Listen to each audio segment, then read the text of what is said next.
ఆయన సరైనటువంటి సమాధానం ఇవ్వనే లేదు. దానికి కూడా అన్ని కోట్లు అంటాడు, ఇన్ని కోట్లు అంటాడు అని నా మీద చాలా ఎక్కువగా మాట్లాడారు. ఇప్పుడు కూడా మళ్ళీ చెప్తున్నటువంటిది నేను అదే, మీరు ఒక విభజన గీత గీసేసి ఉత్తరం వైపున చాలా పవిత్రమైనటువంటిది, దాని ఎదురుగా ఉన్నటువంటి దక్షిణం వైపున అదేదో పనికిమాలినటువంటి టీటీడీ ల్యాండ్గా చిత్రీకరించడానికి ప్రయత్నం చేస్తున్నారు అన్నటువంటిది నా విమర్శ. ఎదురుగా ఉన్న ఆ స్థలంలో వెంకటేశ్వర స్వామి వలన, ఆయన కృప వలన, దయ వలన, దాక్షిణ్యం వలనే లక్షలాది మందికి నేత్రదానం జరగటానికి ఆయన ఇచ్చినటువంటి స్థలమే కారణము. అలాగే వేల మంది క్యాన్సర్ రోగుల ఆరోగ్యాన్ని కుదట పడటానికి అక్కడ టాటా క్యాన్సర్ ఇన్స్టిట్యూట్ స్వామివారి దయ వలనే స్వామి స్థలమే వాళ్లకు ఇచ్చినారు అన్నటువంటి విషయం. ఈ వైపున అరవిందో హాస్పిటల్, ఆ వైపున క్యాన్సర్ హాస్పిటల్, అటు తర్వాత ముందున రూయా హాస్పిటల్. దాదాపు 70 సంవత్సరాలుగా తిరుపతి, రాయలసీమకే తలమానికంగా వాళ్లు చేస్తున్నటువంటి సేవ, తద్వారా కోట్లాది మంది అనారోగులందరూ కూడా రోగులుగా మారింది. అది కూడా టీటీడీ స్థలమే. మధ్యలో వేద విశ్వవిద్యాలయము, అది టీటీడీదే. భారతీయ విద్యాభవన్ ద్వారా అత్యంత ప్రతిష్టాత్మకమైనటువంటి చదువు నేర్పిస్తున్నటువంటి పాఠశాల, అది కూడా టీటీడీదే. ఇలాంటి సంస్థలు ఉన్న చోట మీరు ఎయిర్పోర్టు దగ్గరో ఎక్కడో ఇవ్వకుండా 25 ఎకరాల స్థలాన్ని, అత్యంత విలువైనటువంటి స్థలాన్ని ఎలా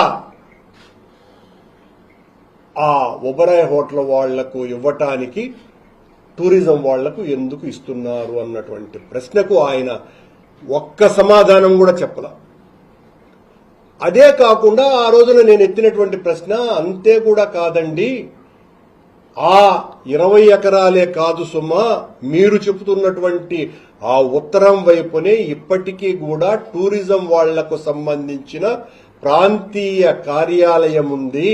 అక్కడ వాళ్లు నడుపుతున్నటువంటి హోటల్ మేనేజ్మెంట్ కాలేజీ ఉంది. అక్కడ టూరిజం వాళ్ల బస్టాండ్ ఉంది. అది దాదాపు 50 ఎకరాలకు పైగా ఉంది. పక్కన వెంకటేశ్వర యూనివర్సిటీ ఇంజనీరింగ్ కాలేజీకి సంబంధించిన 15 ఎకరాలు స్థలము కూడా ఉంది. మీరు దాన్ని కూడా వెంకటేశ్వర స్వామి టీటీడీ తీసుకోవాల్సిన అవసరం ఉంది కదా అన్నటువంటి ప్రశ్నకు ఒక్క సమాధానం కూడా ఇవ్వకుండా ఆయన మాట్లాడినటువంటి మాటలు, ఆ దూషణ భూషణ పర్వాలు, ఒక టీటీడీ అధ్యక్షుడిగా ఉండి ఆయన మాట్లాడినటువంటి మాటలన్నీ కూడా తీవ్రమైన అభ్యంతరకరమైన పదాలు.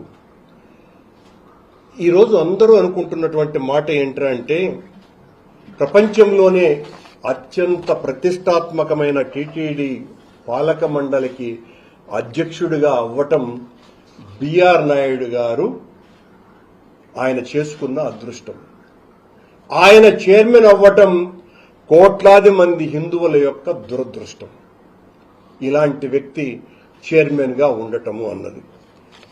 ఇంకా ప్రజలు అనుకుంటున్నటువంటి మాట, బిఆర్ నాయుడు గారు చైర్మన్ అయిన తర్వాత గుడిలో వేద పఠనం, వేద ఆశీర్వచనం నిరంతరం జరుగుతూ ఉంటాయి.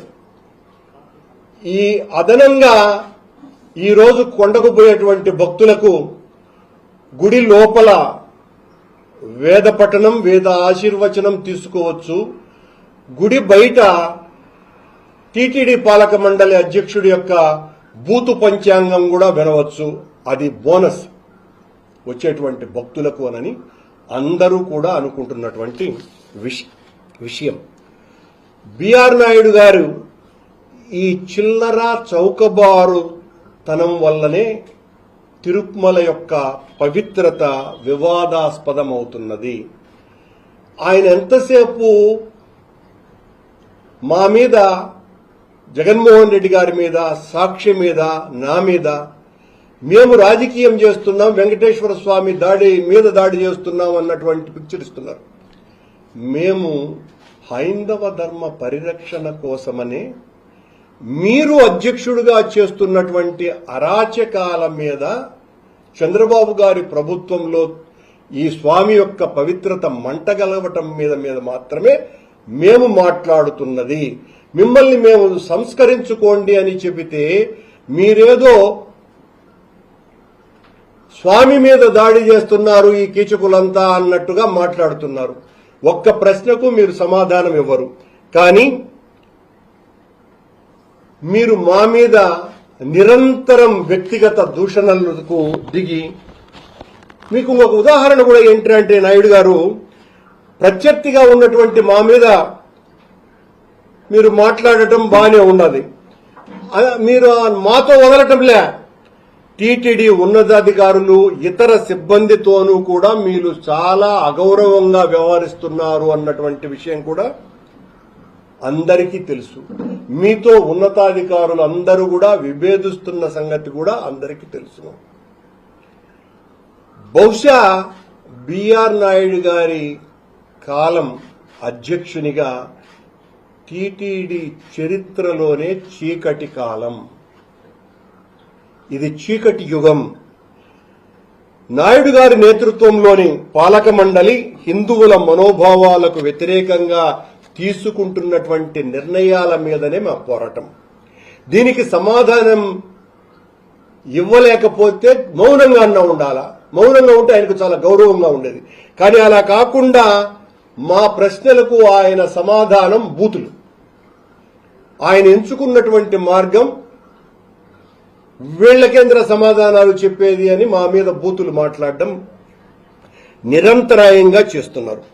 అదృష్టం కొద్దీ వచ్చినటువంటి ఈ పదవిని ఇలా దుర్వినియోగం చేయటం అంటే ముమ్మాటికి ఆయన శ్రీవారికి ద్రోహం చేయటమే. శ్రీవారి సేవ తప్ప